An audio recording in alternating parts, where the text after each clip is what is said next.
চলুন আপনাদেরকে কিছু ব্যতিক্রম প্রযুক্তি বা মেশিন দেখায়। শুরুতে যে মেশিনটাকে দেখছেন এটা সিঙ্গাড়া বানানো মেশিন। দেখুন একসাথে কতগুলো সিঙ্গাড়া তৈরি হচ্ছে, বেশ চমৎকার। এরকম আরো মেশিন দেখাবো, যেমন এটা হচ্ছে রুটি বানানো মেশিন। দেখতে পাচ্ছেন এটা এক প্রান্ত, আরেক প্রান্তে কিন্তু রুটিগুলো গোছানো হচ্ছে আর এখানে রুটি তৈরি হচ্ছে। এই যে দেখতে পাচ্ছেন এখানে রুটি যখন কমপ্লিট হয়ে যাচ্ছে এরা রুটিগুলো গুছিয়ে এটাকে প্যাক করছে। দর্শক আরো কিছু মেশিন দেখায় আপনাদেরকে। এটা হচ্ছে ডিম ছেলানো মেশিন, অর্থাৎ সেদ্ধ ডিম আপনি এখানে দিলে খুবই কম সময়ে অটোমেটিক পদ্ধতিতে কিন্তু ডিমের যে খোসা সেটা ছিলে যাচ্ছে, বেশ চমৎকার। এটার কিন্তু আরো আপডেট ভার্সন আছে, যেমন এইটা হচ্ছে কোয়েল পাখির ডিম ছেলানোর জন্য সেদ্ধ করার পর।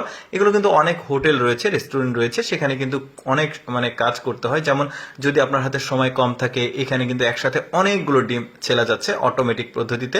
হোটেল রেস্টুরেন্টের জন্য কিন্তু বেস্ট। তারপরে দেখুন এটা হচ্ছে মাছের আঁশ ছাড়ানো মেশিন, খুবই চমৎকার। এই বক্সের মধ্যে মাছগুলো দেওয়া হলো, কিছুটা সময় পর এর মধ্যে যখন আঁশ ছেলা হয়ে গেছে তখন বক্সটাকে খোলা হচ্ছে। এরপরে দেখুন খুব চমৎকার ভাবে কিন্তু মাছের আঁশগুলো ছাড়ানো হয়েছে।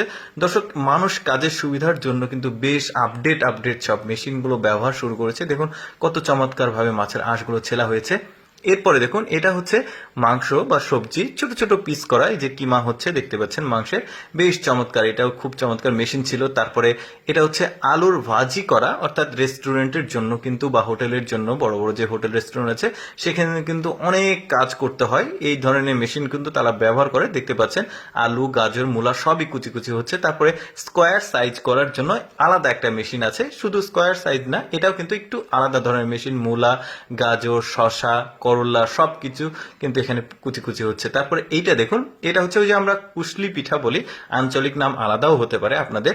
ওই পিঠাগুলো এখানে তৈরি হচ্ছে, এখানে জাস্ট আটাটা দিচ্ছে আর ওই যে উপরে বক্স আছে ওর ভেতরে আছে মশলা, এটা কিন্তু তৈরি হচ্ছে। তারপরে ওই যে এটাকে মোমো পিঠা বলা হয়, দেখতে পাচ্ছেন খুবই চমৎকার। অটোমেটিক পদ্ধতিতে কিন্তু ওই মোমো পিঠাগুলো হচ্ছে, বেশ চমৎকার। এরপরে আলু ছেলানো মেশিনটা দেখুন, এটাও কিন্তু আমার কাছে খুব ভালো লেগেছে। দেখুন আলুগুলো দেওয়া হলো, কিছুটা সময় যাওয়ার পর আলুগুলো কিন্তু দেখুন কত চমৎকার ভাবে চোচাগুলো উঠে গেছে, দেখতেও কিন্তু খুবই ভালো লাগছে, একদম ফ্রেশ। এরপরে দেখুন এটা হচ্ছে আটা মিক্সিং করা, বিশেষ করে হোটেল রেস্টুরেন্টে কিন্তু আটা মিক্সিং করতে সময় যাতে না লাগে এই ধরনের মেশিনগুলোতে জাস্ট মশলা দিয়ে লবণ টবণ দিয়ে আটা দিলে হয়ে যায়। এরপরে দেখুন এটাও বেশ চমৎকার, এই যে স্লাইস করছে আলু গাজর পটল যেটাই দেন খুব সুন্দরভাবে গোল গোল স্লাইস হচ্ছে।